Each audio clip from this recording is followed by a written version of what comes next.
On the afternoon of June 6, 1944, at 1:30 in the afternoon, a telephone rang inside Hitler's mountain headquarters in Bavaria.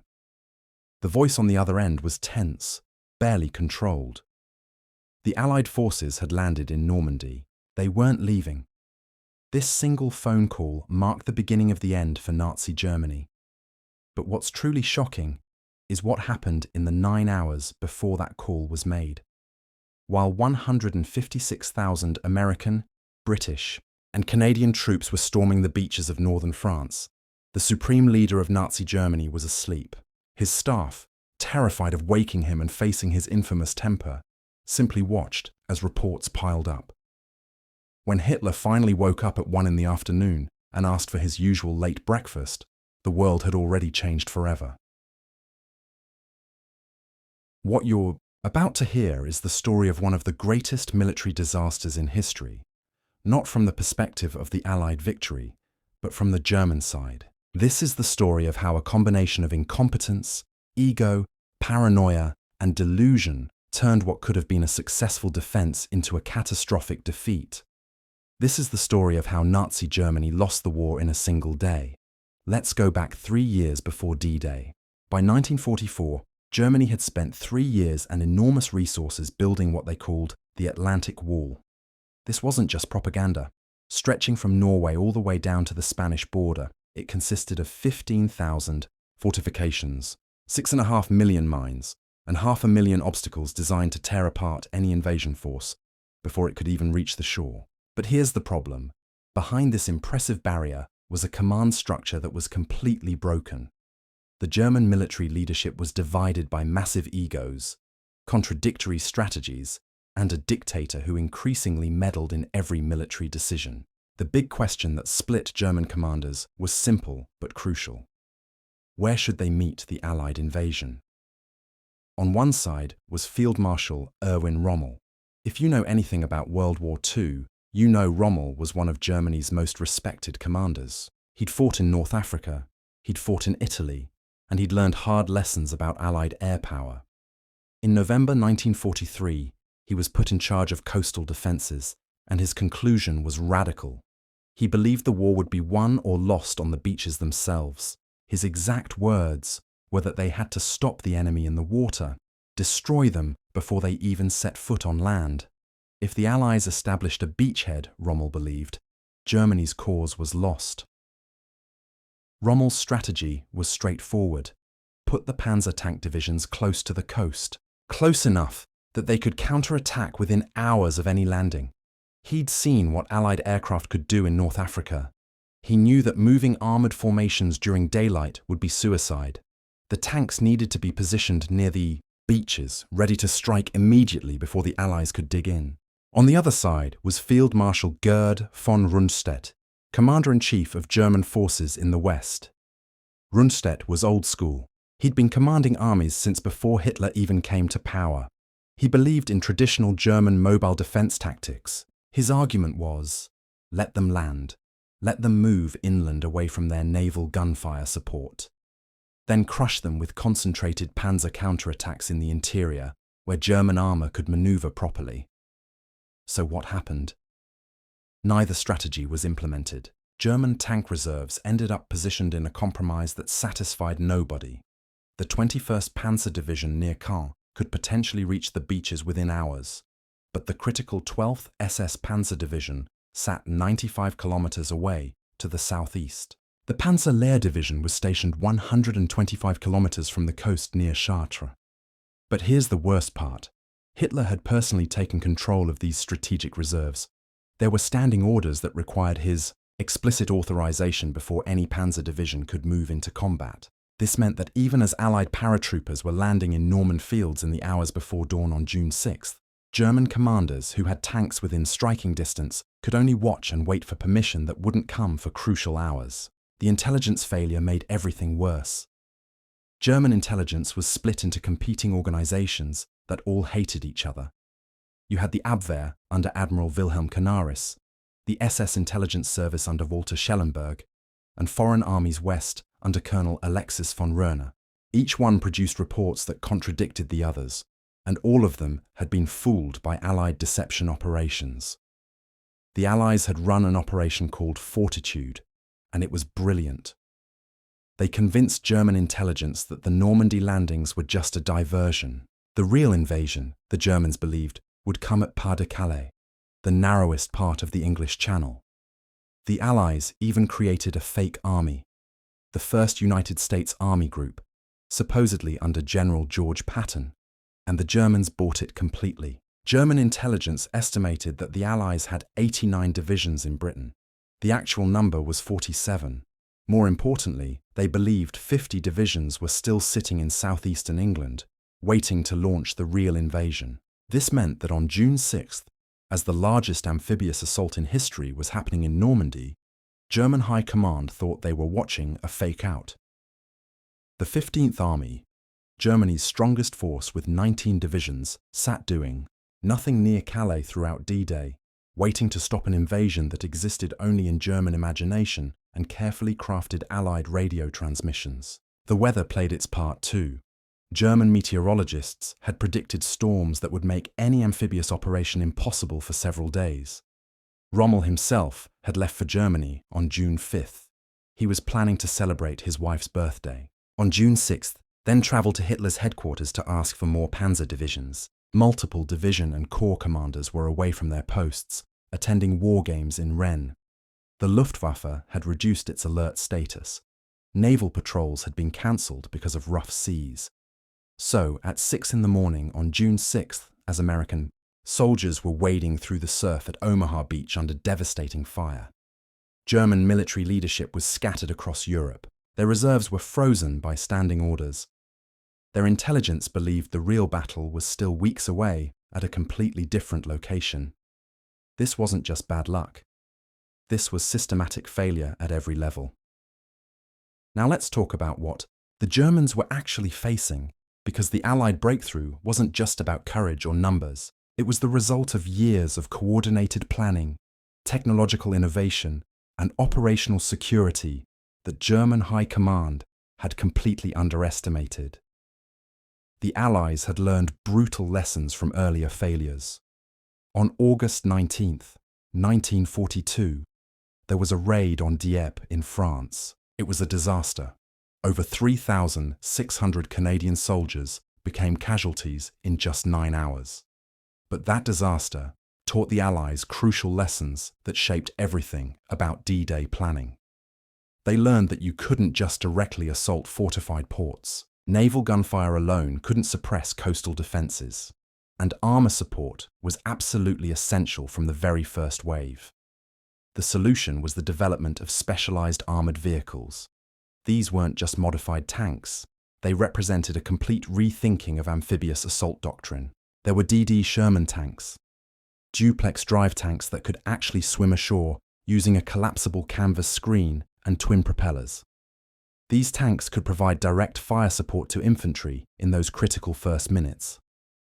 There were AVREs, armoured vehicles Royal Engineers that carried massive mortars firing 40-pound charges capable of destroying concrete fortifications, flail tanks that detonated mines with rotating chains, crocodile tanks that could project streams of flame up to 120 yards. The technical coordination behind this was extraordinary. Allied planners had calculated that they needed to land 156,000 troops on D-Day itself, supported by 5,000 ships and landing craft, with 11,000 aircraft providing cover and support. And since they knew they couldn't capture a port intact, they designed 2 artificial harbours called Mulberry Harbours, each one the size of Dover's port in England. These would be towed across the English Channel and assembled off the Norman coast. Each Mulberry Harbour required 600,000 tons of concrete and steel. They had massive concrete structures called Phoenix caissons, 6 stories tall, that would be sunk to form breakwaters. Floating roadways called whale bridges would connect the shore to cargo ships unloading supplies. Once established, these harbours could land 12,000 tons of supplies and 2,500 vehicles every single day. Then there was Pluto, the pipeline under the ocean. This was another technical marvel that German intelligence completely missed. Engineers developed flexible steel pipelines that could be laid across the channel floor, pumping 1 million gallons of fuel daily directly from England to France. Without captured port facilities, this pipeline was essential to keeping Allied forces moving. The deception operations were equally impressive. Operation Bodyguard was the overall deception plan, and it used every trick available. Double agents, all controlled by British intelligence, fed carefully designed misinformation to their German handlers. The most important was an agent codenamed Garbo, a Spanish national named Juan Pujol Garcia. German intelligence thought he was their most reliable source in Britain. Garbo's network of fictional sub-agents, all invented by British intelligence, provided a steady stream of intelligence reports that confirmed what the Germans already believed about Allied plans. In the weeks before D-Day, Garbo reported troop movements, equipment sightings, strategic discussions, all designed to reinforce the Pas-de-Calais deception. On June 5th, Garbo even transmitted a message warning German intelligence of imminent operations, but it was deliberately timed to arrive after German intelligence officers had left for the day. This preserved his credibility while making sure the warning came too late to matter. The Phantom Army created by Operation Fortitude was technological deception on an unprecedented scale. Dummy landing craft made from canvas and scaffolding filled harbours in southeastern England. Inflatable tanks and artillery pieces sat in fake military camps. Radio units broadcast endless transmissions mimicking the signals of corps and army headquarters. When German reconnaissance planes flew over, they photographed exactly what Allied planners wanted them to see: an enormous invasion force preparing to strike at Calais. British codebreakers at Bletchley Park had achieved what German commanders thought was impossible. They'd broken the Enigma cipher machine. Through what they called ultra-intelligence, Allied commanders could read German military communications almost in real time. This gave them insight into German positions, reinforcement schedules, and critically, confirmation that their deception was working. The intercepts showed German commanders still believed Normandy was just a diversion. The air superiority that proved decisive on D-Day came from months of systematically destroying the Luftwaffe. By June 1944, the German Air Force could only put up 319 aircraft to oppose the invasion. The Allies flew 14,674 sorties on D-Day. German fighters managed just 319 sorties during the entire day. Allied naval gunfire was another advantage German coastal defenders hadn't adequately prepared for. The invasion fleet included 7 battleships, 2 monitors, 23 cruisers, and dozens of destroyers capable of delivering precision fire support up to 20 miles inland. Fire control systems had been perfected through operations in the Mediterranean. Ships could provide accurate supporting fire that moved with the advancing troops. The coordination between air, naval, and ground forces was something German doctrine had never achieved. Forward air controllers with assault troops could request airstrikes on specific targets within minutes. Naval gunfire teams directed ship bombardment with unprecedented accuracy. This combined arms approach, coordinated through reliable radio communications and supported by detailed pre-invasion planning, created a system that could adapt to battlefield developments in real time. Now let's get to June 6th itself and what was happening on the German side. The first clear reports reaching German high command didn't come through official channels. They came through frantic radio transmissions from coastal observation posts, starting at 2 in the morning. A lieutenant colonel commanding a Fallschirmjäger parachute regiment transmitted from his position. Massive parachute drops occurring across the entire sector. Estimate at least battalion strength. Request immediate reinforcement. At 3 in the morning, the 716th Infantry Division headquarters reported to 7th Army Command. Paratroop landings confirmed across multiple zones. Communications disrupted. Heavy bombing of coastal positions ongoing.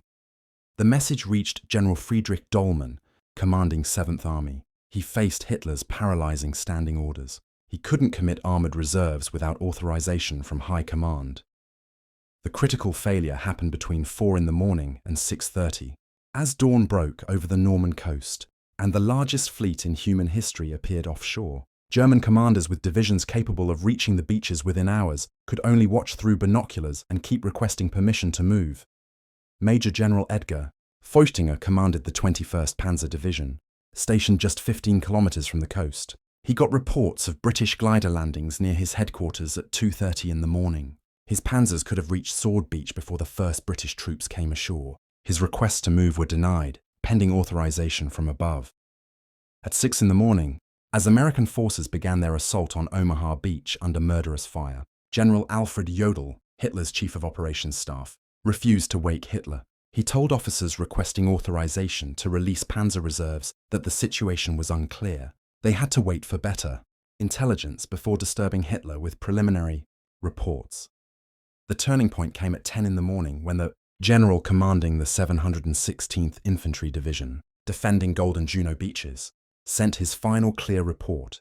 Enemy has achieved penetration at multiple points. Positions being overrun, cannot hold without immediate armoured support.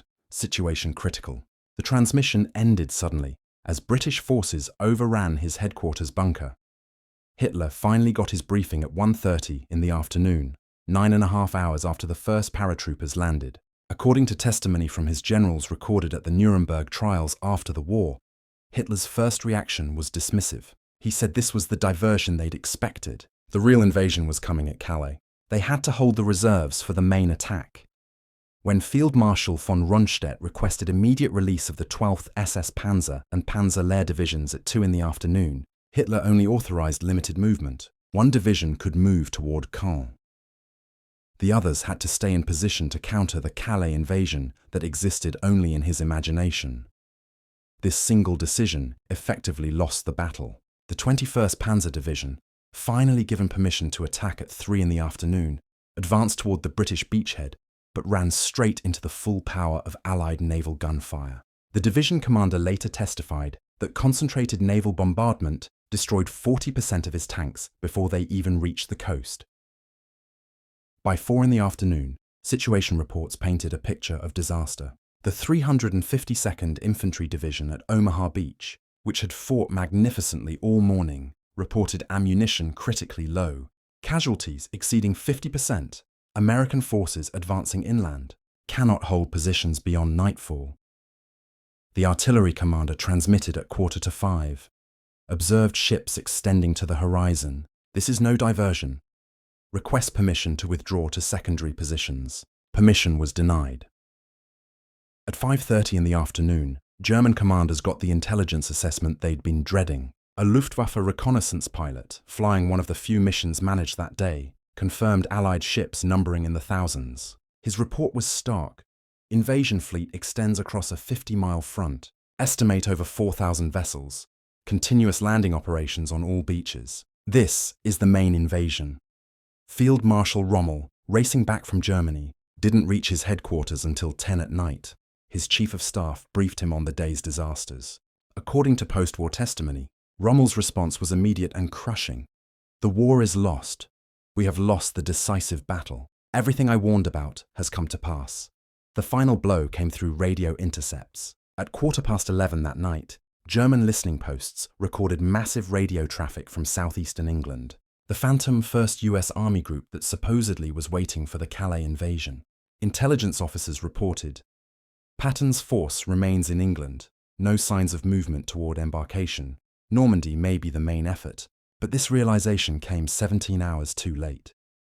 By midnight on June 6th, 156,000 Allied troops occupied French soil across 5 beachheads. They stretched 24 miles along the coast and pushed up to 6 miles inland. The Atlantic Wall, 3 years in construction, had been breached in a single day. More critically, the window for immediate armoured counterattack, those crucial first 24 hours when beachheads are most vulnerable, had closed while German commanders waited for authorization that came too late. The psychological collapse within German high command didn't happen in a single moment. It was a cascade of realizations that built up from June 7th through the 12th. Each day brought fresh intelligence that contradicted the fundamental assumptions German defensive strategy had been built on, and each revelation further paralyzed an already broken command structure. On June 7th, the day after D-Day, intelligence summaries at 8 in the morning confirmed Allied forces had successfully linked 4 of the 5 beachheads. Only Omaha remained partially separated. Worse, the few reconnaissance flights that survived overwhelming Allied air superiority reported construction of artificial harbour facilities already beginning off the Norman coast. The Chief of Staff to von Rundstedt recorded in his daily log, "The artificial harbours confirm this is no raid. The enemy intends sustained operations from Normandy. Our entire strategic assessment was wrong.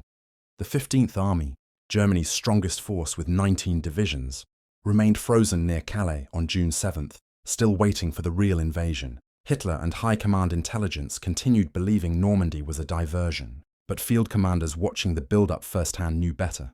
The Lieutenant General commanding 15th Army sent increasingly urgent requests. Normandy fighting requires immediate reinforcement. Request authorization to move divisions south. Each request was denied. The Phantom Army that existed only in German imagination held Germany's most powerful force sitting idle while Normandy burned. By June 8th, the psychological impact went beyond operational paralysis to something more fundamental. A crisis of confidence in German military leadership. Field commanders who had faithfully followed Hitler's orders for 5 years started questioning whether orders from headquarters reflected battlefield reality. Colonel General Friedrich Dollmann, commanding 7th Army, suffered what medical officers called nervous exhaustion. His chief of staff effectively took over while Dollmann stayed in his quarters, unable to function. The numbers kept piling up like hammer blows to German morale. By June 10th, Allied forces had landed 326,000 troops, 54,000 vehicles, and 104,000 tons of supplies. German reinforcements trying to reach Normandy faced systematic destruction. The 2nd SS Panzer Division, moving from southern France, needed 17 days to cover 450 miles, a journey that should have taken 3 days. Allied air power turned every daylight movement into a death trap. The division commander reported losing 1,500 men and 130 vehicles before even reaching the battle zone. The railway interdiction campaign showed the depth of Allied planning. Systematic bombing had destroyed 76 of 80 railway bridges over the Seine River. Reinforcements from Germany had to detour hundreds of miles, then move at night through back roads where French resistance fighters harassed every column. The 275th Infantry Division took 12 days to move from Brittany to the front, a distance of just 150 miles. Radio intercepts revealed psychological disintegration among German field commanders. On June 11th, Signals Intelligence recorded a transmission from an unnamed regimental commander to his division headquarters. "My men ask why the Luftwaffe does not come, why our panzers do not arrive. I have no answer," they believe. Morale is critical. Such communications had been unthinkable in previous campaigns. The command crisis hit breaking point on June 12th, when Rommel and von Rundstedt requested a meeting with Hitler to argue for strategic withdrawal from Normandy to more defensible positions. According to post-war trial testimony, both field marshals arrived at Hitler's mountain headquarters, prepared to explain why current strategy was courting disaster. Hitler refused to see them together. He received each one separately to prevent unified opposition to his orders. When Rommel outlined the situation, overwhelming Allied air superiority, inadequate reinforcements reaching the front, unsustainable casualties, deteriorating morale, Hitler's response showed his complete disconnect from battlefield reality. According to Rommel's chief of staff, who debriefed the field marshal afterward, Hitler declared, "You must hold every meter, no withdrawal, new weapons will turn the tide."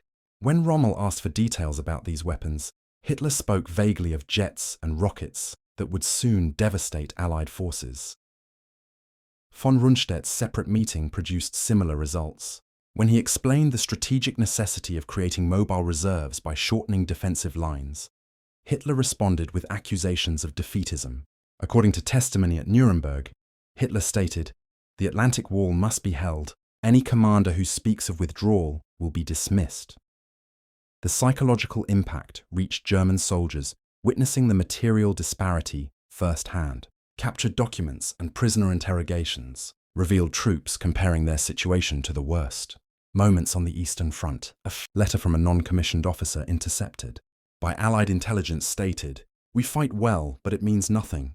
For every shell we fire, they fire 50. For every plane we see, they have hundreds. This is not war. This is extermination by industrial production." By June 12th, German casualties in Normandy exceeded 26,000 men killed, wounded, or captured. Allied casualties totaled 52,000, but their replacement system delivered fresh troops daily, while German reinforcements never arrived in sufficient numbers. More significantly, the Wehrmacht had lost irreplaceable formations. Elite panzer and parachute, Divisions committed piecemeal to counterattacks were being systematically destroyed without achieving any operational objectives. The failure of German High Command's response to D-Day was more than tactical defeat. It exposed fundamental contradictions within the Nazi military structure that would define the Reich's collapse over the next 11 months. The decisions made between June 6th and June 12th created a pattern of dysfunction that would repeat through every crisis until final surrender in May 1945.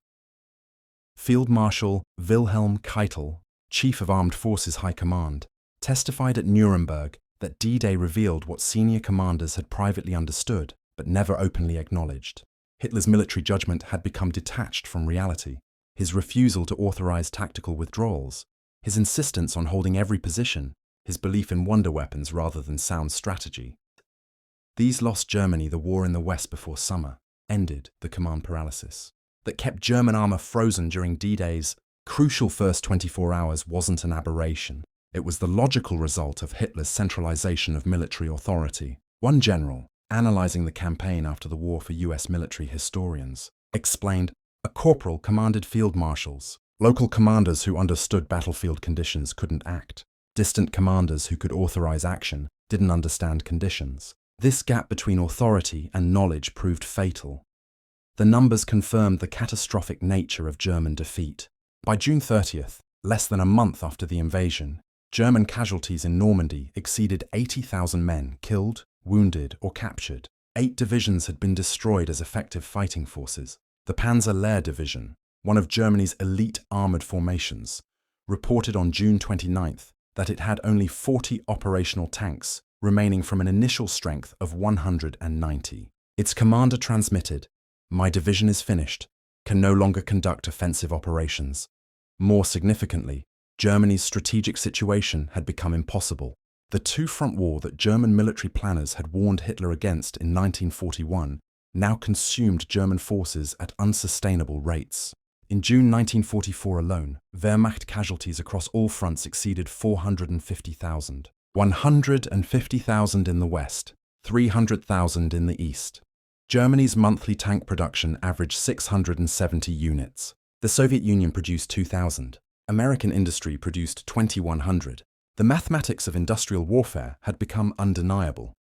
The psychological impact on German field commanders showed up in unprecedented ways. On July 17th, Allied fighter bombers attacked Rommel's staff car, severely wounding the field marshal who had warned Hitler that losing Normandy meant losing the war in the West.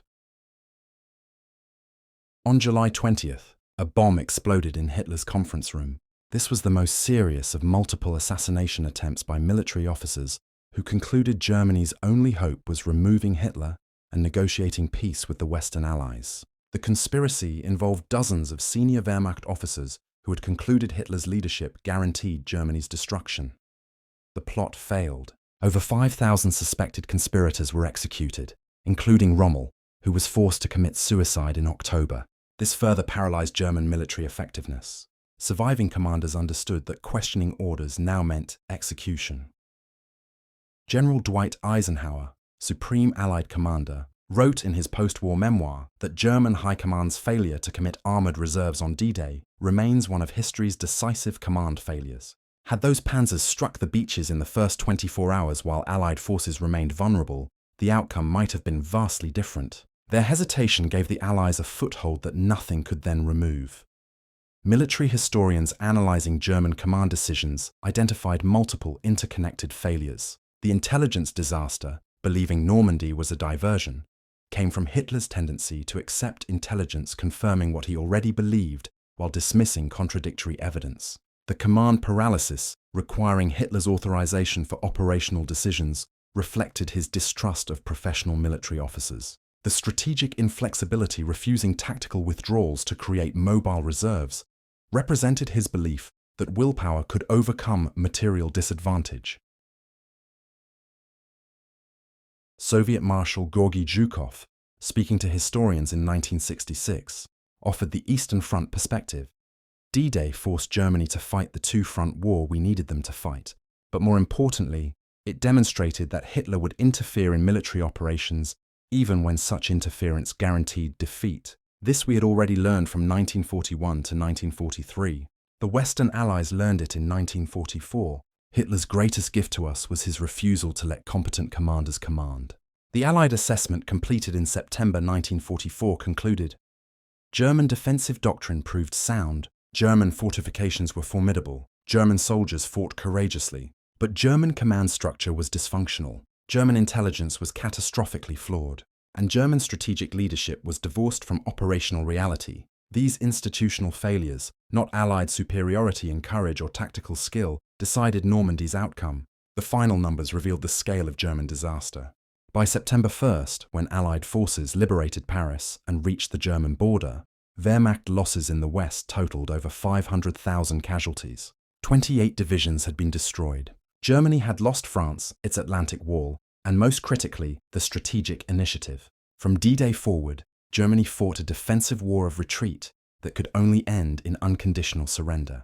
The beaches of Normandy, where German High Command's failure crystallized into catastrophe, demonstrated the ultimate truth of industrial age warfare. Victory requires not merely brave soldiers and strong fortifications, but coherent command structures, accurate intelligence, flexible doctrine, and above all, strategic leadership grounded in operational reality rather than ideological fantasy. On all these measures, German High Command failed completely on D-Day. That failure ensured that Hitler's 1,000-year Reich would last only 11 more months. The war in Europe would end in May 1945 with Germany's unconditional surrender. But in many ways, the war was already lost on that single day in June when Hitler slept through the most important 9 hours of World War II. The psychological collapse within German High Command didn't happen in a single dramatic moment. It wasn't like a dam bursting. It was more like a dam cracking, water beginning to seep through, cracks spreading, and then sections beginning to crumble one after another. This collapse occurred across the week following D-Day, from June 7th through the 12th. Each day brought fresh intelligence that contradicted fundamental assumptions German defensive strategy had been built upon, and each revelation further paralyzed an already dysfunctional command structure. Let me take you through this week day by day, because watching this collapse unfold gives you insight into just how completely German leadership had lost touch with reality. June 7th, designated D+1 in military terminology. 8 in the morning. Intelligence summaries were compiled from overnight reconnaissance and forward unit reports. The assessment confirmed what German field commanders had feared. Allied forces had successfully linked 4 of the 5 beachheads. Utah Beach and Omaha Beach remained partially separated, but Gold, Juno, and Sword Beaches had merged into a continuous front. Worse still for German defenders, the few reconnaissance flights that survived overwhelming Allied air superiority reported something that shouldn't have been possible: construction of artificial harbour facilities already beginning off the Norman coast. German observers could see, even at a distance, the massive concrete caissons being positioned. They could see ships beginning to unload directly onto floating piers. General Gunther Blumentritt, who served as Chief of Staff to Field Marshal von Rundstedt, recorded in his daily situation log, and this is preserved in archives, that the artificial harbours confirmed this was no raid. The enemy clearly intended sustained operations from Normandy. Our entire strategic assessment, he wrote, was fundamentally flawed. Think about what this meant. German strategy had been based on the assumption that the Allies would need to capture a major port to sustain any invasion. That's why Cherbourg on the Cotentin Peninsula was so heavily fortified. That's why other channel ports had such strong garrisons. The logic was that if Germany could deny the Allies a port for long enough, their invasion would wither due to lack of supplies. But here were the Allies bringing their own ports with them. This was something German planners hadn't seriously considered possible. The engineering challenges seemed too great, yet here it was happening before their eyes. Meanwhile, the 15th Army, Germany's strongest force in the West with 19 divisions, remained frozen in place near Calais on June 7th. They sat in their positions, waiting to repel the invasion. The real invasion, the main invasion that Hitler and OKW intelligence continued to believe was still coming at Pas de Calais. Lieutenant General Hans von Salmuth commanded 15th Army. He was an experienced officer, a professional soldier who could read a tactical situation. He could see from intelligence reports that Normandy was burning, that German forces there were outnumbered and being ground down. He sent increasingly urgent requests to higher command. Normandy fighting requires immediate reinforcement. Request authorization to move divisions south to support 7th Army. Each request was denied. The 15th Army must remain in position. Führer, Patton's Phantom Army, was still in England. The main invasion was still coming. Normandy was a diversion designed to pull German reserves out of position, so the Phantom Army that existed, only in German imagination and Allied radio transmissions, held Germany's most powerful force completely immobile while Normandy burned. By June 8th, the psychological impact of the situation extended beyond operational paralysis to something more fundamental and more dangerous, a crisis of confidence in German military leadership itself. Field commanders who had faithfully executed Hitler's orders for 5 years, who had conquered Poland and France and pushed deep into Russia, these commanders began privately questioning whether orders coming from Hitler's headquarters reflected battlefield reality. Colonel General Friedrich Dollmann, commanding 7th Army, the army actually fighting in Normandy, suffered what military doctors termed nervous exhaustion. In modern terms, we might call it a nervous breakdown. Dollmann had watched his forces being systematically destroyed while reinforcements he desperately needed sat idle elsewhere. He'd been denied permission to conduct tactical withdrawals to more defensible positions. He'd been ordered to hold every meter of ground regardless of casualties. The strain broke him. His chief of staff effectively assumed command of 7th Army, while Dollmann remained in his quarters, unable to function. This was unprecedented in the German army. Commanders didn't break down. The Wehrmacht prided itself on the quality and resilience of its leadership. Yet here was an army commander non-functional from stress. By June 10th, 4 days after the invasion, the statistics accumulated like successive hammer blows to German morale. Allied forces had landed 326,000 troops, 54,000 vehicles, 104,000 tons of supplies, and these numbers were growing by the hour. German reinforcements attempting to reach Normandy faced systematic methodical destruction. Let me give you a specific example that illustrates what German forces faced. The 2nd SS Panzer Division, nicknamed Das Reich, was stationed in southern France. This was an elite formation, veterans of the Eastern Front, well-equipped, experienced. When the invasion began, Das Reich received orders to move to Normandy immediately. Under normal circumstances, peacetime conditions, the journey from southern France to Normandy would take perhaps 3 days. The 2nd SS Panzer Division required 17 days. 17 days to cover 450 miles. Why? Allied air power. The division commander, SS Brigade Führer Heinz Lammerding, later reported that his division lost 1,500 men and 130 vehicles before even reaching the battle zone. Not in combat, lost to Allied air attacks during the movement to the front. The division couldn't move during daylight. Any column on the roads in daylight was immediately spotted by Allied reconnaissance aircraft.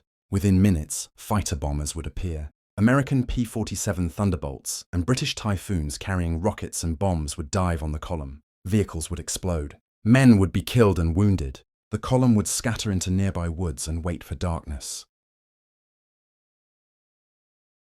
So movement could only happen at night. The division would advance a few dozen miles after dark, then hide during the day. Even at night, the movement was difficult. Allied bombers had systematically destroyed transportation infrastructure.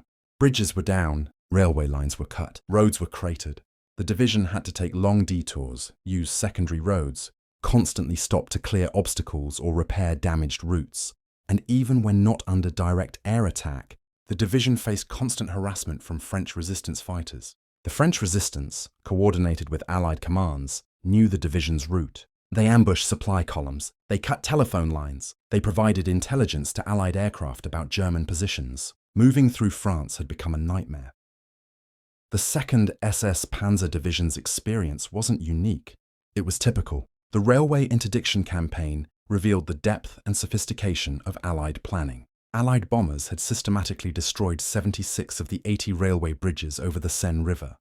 The Seine formed a natural barrier between Germany and Normandy. With the bridges down, German reinforcements coming from Germany or from other parts of France had to make enormous detours. Trains would travel hundreds of extra miles trying to find intact bridges or ferry crossings. Then, because railways near the front were also damaged, troops and equipment would have to transfer to trucks for the final leg of the journey. And those trucks moving on roads would face Allied air attack.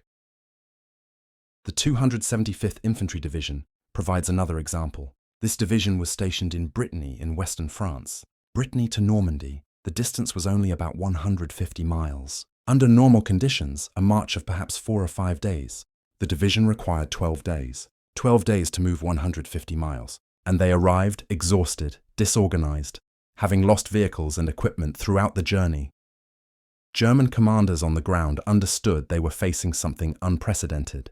The level of Allied air superiority was beyond anything they'd experienced. Even on the Eastern Front, where Soviet air power was substantial, there had been times and places where German forces could move during daylight. In Normandy, daylight movement was essentially suicide.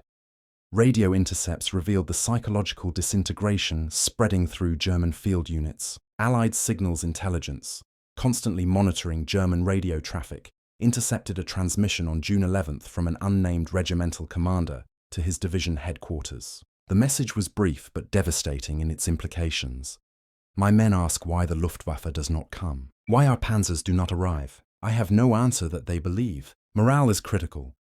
Think about what that message represents. German soldiers had been told for years that the Luftwaffe would protect them, that German armor would support them, that reinforcements would come when needed. Now, in their first major battle in the West since 1940, none of those promises were being kept. German soldiers looked up and saw only Allied aircraft. They waited for panzer support that never arrived. They requested reinforcements that either didn't come or arrived as shattered remnants after being decimated during the journey. And they could see with their own eyes the material disparity. For every shell German artillery fired, Allied artillery fired 50. For every German tank, there were dozens of Allied tanks. Such communications from field commanders, admitting that morale was breaking, that soldiers were losing faith, these were unthinkable in earlier campaigns. German military culture emphasized discipline, obedience, confidence. Officers didn't report that their men were questioning the war effort. But in Normandy, the gap between propaganda and reality had become too wide to ignore. The command crisis that had been building since D-Day reached its breaking point on June 12th. Field Marshal Rommel and Field Marshal von Rundstedt both requested an urgent meeting with Hitler. They wanted to travel to the Berghof in Bavaria and advocate for a fundamental strategic shift. Specifically, they wanted permission to conduct strategic withdrawal from Normandy to more defensible positions further inland. The military logic was sound. German forces in Normandy were being destroyed piecemeal. They were fighting with their backs to the coast, unable to maneuver, under constant air and naval bombardment. Every day they remained in the exposed Norman positions. They suffered unsustainable casualties.